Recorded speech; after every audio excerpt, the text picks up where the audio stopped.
بسم اللہ الرحمن الرحیم حامدا و مصلیا اما بعد۔ حضرات سامعین،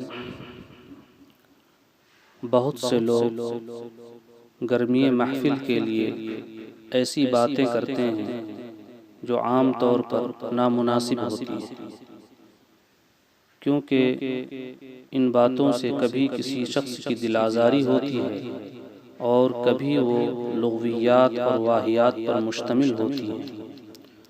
خاص طور پر مسخرے قسم کے لوگ جو باتیں کرتے ہیں وہ تو بالکل ہی واہیات ہوتی ہیں۔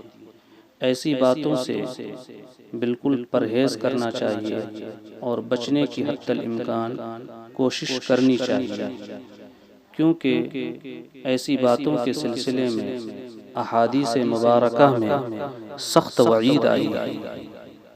حضرت ابو ہریرہ رضی اللہ تعالی عنہ ارشاد فرماتے ہیں کہ نبی کریم صلی اللہ علیہ وسلم نے فرمایا کہ آدمی کبھی کوئی بات کہتا ہے جس کی وہ برائی محسوس نہیں کرتا، وہ شخص اس بات کی وجہ سے دوزخ میں 70 سال کی گہرائی میں گر پڑتا ہے۔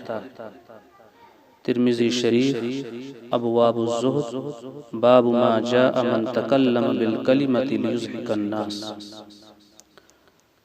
بہز بن حکیم کے جد امجد فرماتے ہیں کہ میں نے نبی کریم صلی اللہ علیہ وسلم کو فرماتے سنا ہے، اس شخص کے لیے ہلاکت ہے کہ جو بات کہتا ہے تاکہ اس کے ذریعے لوگوں کو ہنسائے اور وہ جھوٹ بولتا ہے، اس کے لیے ہلاکت ہے، اس کے لیے ہلاکت ہے۔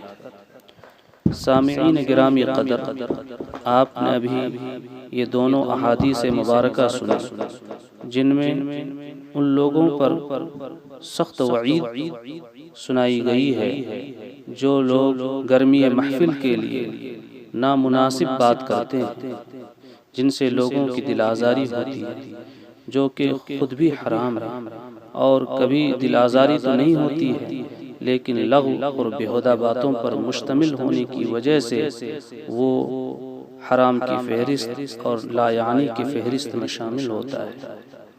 اس لیے ان باتوں سے بچنے کی سخت ضرورت ہے۔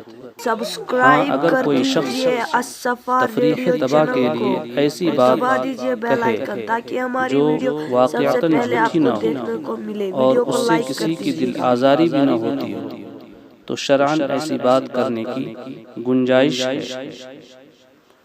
اللہم وفقنا لما تحب وترضى وآخر دعوانا الحمد للہ رب العالمین۔